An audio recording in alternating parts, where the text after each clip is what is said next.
آبپاشی کا نظام قائم کروایا، فوجی چھاؤنیاں بنوائیں اور فوج کا باقاعدہ محکمہ قائم کیا۔ آپ نے دنیا میں پہلی بار دودھ پیتے بچوں، معذوروں، بیواؤں اور بے آسراؤں کے وظائف مقرر کیے۔ آپ نے دنیا میں پہلی بار حکمرانوں، سرکاری عہدیداروں اور والیوں کے اثاثے ڈکلیئر کرنے کا تصور دیا۔ آپ نے بے انصافی کرنے والے ججوں کی سزا دینے کا بھی سلسلہ شروع کیا۔ آپ نے دنیا میں پہلی بار حکمران کلاس کی اکاؤنٹیبلٹی شروع کی۔ آپ راتوں کو تجارتی قافلوں کی چوکیداری کرتے تھے۔ آپ فرمایا کرتے تھے جو حکمران عدل کرتے ہیں وہ راتوں کو بے خوف سوتے ہیں۔ آپ کا فرمان تھا قوم کا سردار قوم کا سچا خادم ہوتا ہے۔ آپ کی مہر پر لکھا تھا عمر نصیحت کے لیے موت ہی کافی ہے۔ آپ کے دسترخوان پر کبھی 2 سالن نہیں رکھے گئے تھے۔ آپ زمین پر سر کے نیچے اینٹ رکھ کر سوتے تھے۔ آپ سفر کے دوران جہاں نیند آ جاتی تھی آپ کسی درخت پر چادر تان کر سایہ کرتے تھے اور سو جاتے تھے اور رات کو ننگی زمین پر دراز ہو جاتے تھے۔ آپ کے کرتے پر 14 پیوند تھے اور ان پیوندوں میں ایک سرخ چمڑے کا پیوند بھی تھا۔ آپ موٹا کھردار کپڑا پہنتے تھے۔ آپ کو نرم اور باریک کپڑے سے نفرت تھی۔ آپ کسی کو بھی جب سرکاری عہدے پر فائز کرتے تو اس کے اثاثوں کا تخمینہ لگوا کر اپنے پاس رکھ لیتے تھے۔ اگر سرکاری عہدے کے دوران اس کے اثاثوں میں اضافہ ہو جاتا تو آپ باقاعدہ اس کی اکاؤنٹیبلٹی کرتے تھے۔ آپ جب کسی کو گورنر بناتے تو اسے نصیحت فرماتے تھے کہ کبھی ترکی گھوڑے پر نہ بیٹھنا، باریک کپڑے نہ پہننا، چھنا ہوا آٹا نہ کھانا، دربان نہ رکھنا اور کسی فریادی پر دروازہ بند نہ کرنا۔ آپ فرماتے تھے کہ ظالم کو معاف کر دینا مظلوموں پر ظلم ہے۔ آپ کا یہ فکرہ آج انسانی حقوق کے چارٹر کی حیثیت رکھتا ہے۔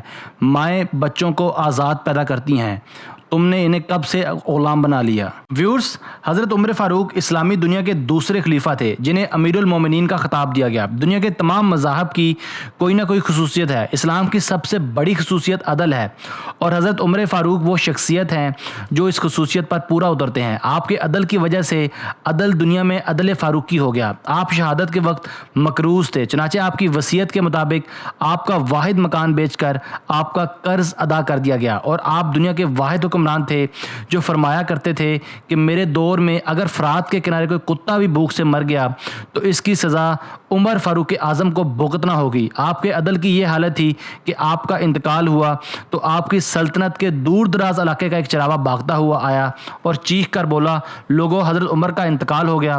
لوگوں نے حیرت سے پوچھا، تم مدینے سے ہزاروں میل دور جنگل میں رہتے ہو، تمہیں اس سانے کی اطلاع کس نے دی؟ چراغا بولا، جب تک حضرت عمر فاروق زندہ تھے میری بھیڑیں جنگل میں بے خوف پھرتی تھی اور کوئی درندہ ان کی طرف آنکھ اٹھا کر نہیں دیکھتا تھا، لیکن آج پہلی بار ایک بھیڑیا میری بھیڑ کا بچہ اٹھا کر لے گیا۔ میں نے بھیڑیے کی جرأت سے جان لیا کہ آج دنیا میں حضرت عمر فاروق موجود نہیں ہیں۔ میں دنیا بھر کے مورخین کو دعوت دیتا ہوں کہ وہ الیگزینڈر کو حضرت عمر فاروق کے سامنے رکھ کر دیکھیں۔ انہیں الیگزینڈر حضرت عمر فاروق کے حضور پہاڑ کے سامنے کنکر دکھائی دے گا۔ ویورز، الیگزینڈر کی بلائی ہوئی سلطنت اس کی وفات کے 5 سال بعد ختم ہو گئی تھی، جبکہ حضرت عمر فاروق نے اپنے دور میں جس خطے میں اسلام کا جھنڈا بجوایا وہاں آج بھی اللہ اکبر کی صدائیں آتی ہیں۔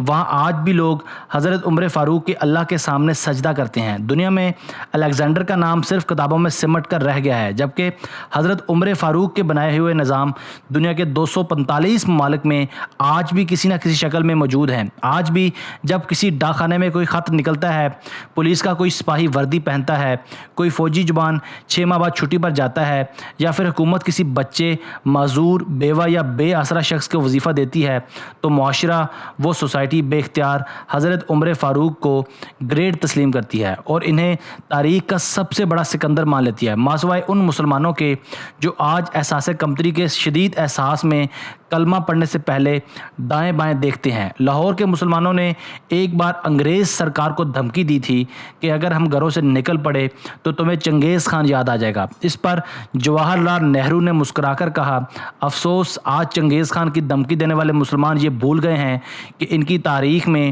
ایک عمر فاروق بھی تھا۔ آج ہم یہ بھولے ہوئے ہیں کہ ہم میں ایک حضرت عمر فاروق بھی تھے جن کے بارے میں رسول اللہ صلی اللہ علیہ وآلہ وسلم نے فرمایا تھا کہ میرے بعد اگر کوئی نبی ہوتا تو وہ عمر بن خطاب ہوتے۔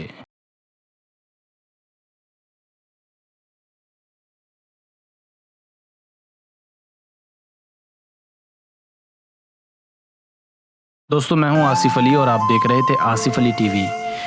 میں امید کرتا ہوں کہ آپ کو یہ ویڈیو پسند آئی ہوگی۔ اپنی محبت کا اظہار اس ویڈیو کو لائک کر کے اور اپنی رائے کا اظہار کمنٹس کر کے کیجیے گا۔ ہمیں آپ کے کمنٹس کا شدت سے انتظار رہے گا۔ اگر آپ نے اب تک ہمارا چینل آصف علی ٹی وی سبسکرائب نہیں کیا تو ابھی سبسکرائب کر لیں، کیونکہ ہم آپ کے لیے ایسی ویڈیوز لے کر حاضر ہوتے رہیں گے۔ Thanks for watching this video, keep watching Asif Ali T V.